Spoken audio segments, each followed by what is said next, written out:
Today we're going to be talking about avoiding pitfalls when doing planning for financial planning or looking at your insurance. We're all bombarded today on our media apps, on TV, on save money, on your insurance, and how to save money, how to save money, cut corners in almost every way. Whether it's even on an application, on an app where you put in your information. The risk that we see with this is that it can really leave you underinsured, and that could be an issue because all of your savings with a couple of mistakes can go away.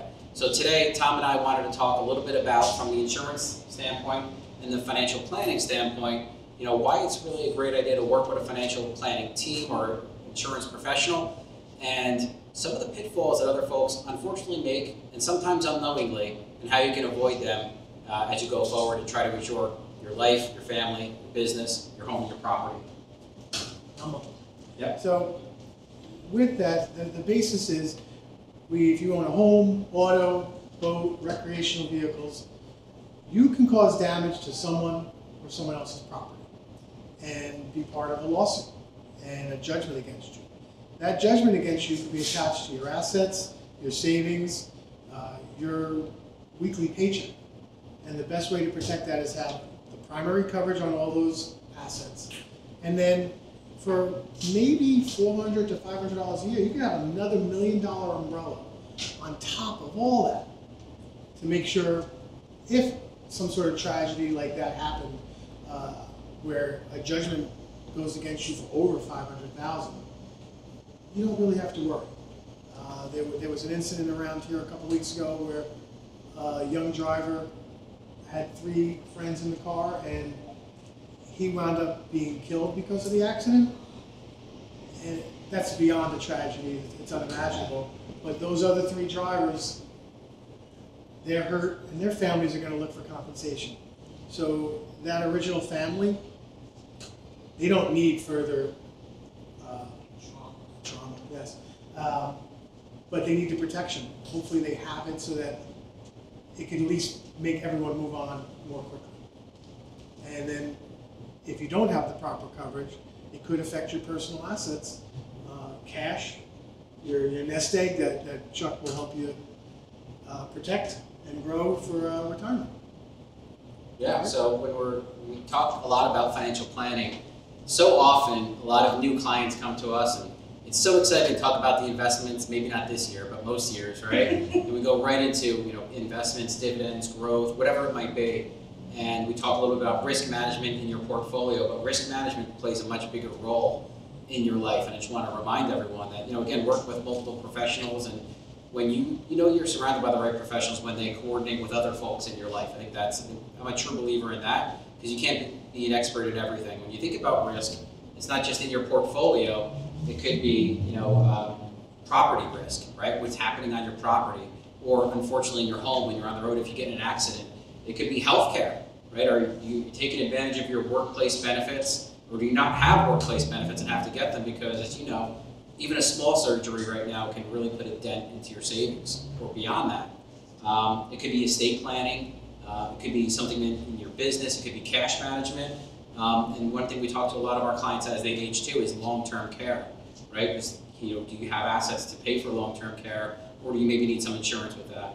And what financial planning tries to do is blend this all in, because we all don't, unfortunately, have the assets to, buy the most of everything out there. So you really have to find the push and the pull and what's right. I think the take home is, make sure that you're not underinsured, make sure that you're not way overinsured, but that you have a nice balance of insurance, risk management, and opportunities for long-term growth in your portfolios, especially with inflation here hitting, high 7, 8, 9%, by the month. We don't know where it'll end up long term. We think it'll settle a little bit, but inflation is a risk factor. So these are a lot of things you want to account for in your financial life. So one of the things I want to do too, and ask Tom to go first, is this is great. It's kind of a great conversation starter, but what are some of the calls to action in your world that folks can do on a yearly basis just to make sure that they're good? Yeah, I would say go home, take a look at your personal auto policy, take a look at your homeowners, or even if you're a renter, you should have a renter's policy. If someone could come into your apartment, slip and fall, get hurt. Just because you don't own the building doesn't mean you're not responsible. And you're going to be included in a lawsuit. And while the judgment is one issue, someone has to defend that lawsuit. And we all know what lawyers cost. Do you want to pay that, or do you want the insurance company to pay that? boats, motorcycles, jet skis, all that stuff. Take a look at all the primary coverage, see if you can max out that coverage. That's affordable. And one of the benefits of dealing with independent guys like us is we don't just have one option. We can go to dozens of different, in my case, obviously property and casualty carriers, financial companies that you can go to for different markets, and max out that primary coverage. And then take a look at what an umbrella would cost based on that.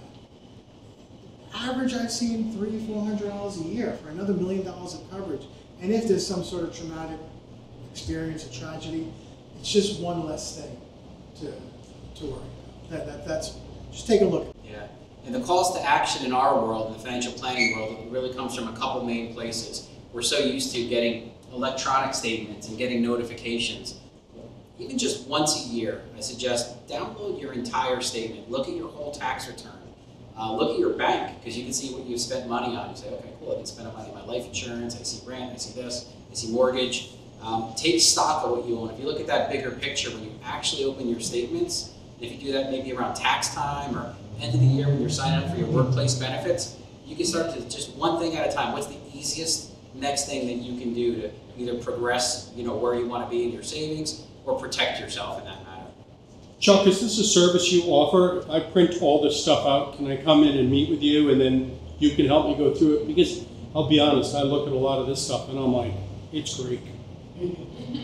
Absolutely, and I feel the same way when I talk to a lawyer. But yeah, we offer that service from a financial planning standpoint. If you want to come to us and say, what does it take to be a financial planner? We actually have a video on what is financial planning. And if you refer to that video, it really is the kind of the process of sitting down and starting from what is your current situation. Let's look at everything you have and then work into where do you want to go and what are the steps that you can, that you need to get there. I always first thing I try to tell clients is, let's take away what the, quote unquote, hey, I want to work, I want to retire, and then be done at a certain age and get Social Security or live off of my savings. That's great. What are the other things between? What's important to you? Where do you want to be? Like, do you see yourself retiring early or changing careers? Don't just go by the old, hey, I'm going to retire, sit on my porch and drink lemonade. That's cool, but if you have things that are important to you, if you're working with a great financial planner, they're going to want to know about that, so that if there's a chance to work that into your plan long term, let's do that. It's about values, but it's also about dollars and cents so that you can do what you want as well. So, I hope that helps. Yeah, I think that's just talk. It's not just talk to a professional. That's it. Talk to more than one if you need to, just to get different opinions. But regardless of different opinions, you'll get the right answer, what's best for you, that you could afford and feel protected. Yes. A lot of people. Okay. Tom, question for you. What's the language I want to use when I talk to my insurance agent about, I have 2 teen drivers and a 24-year-old. Mm-hmm. And I say, I think I might need an umbrella.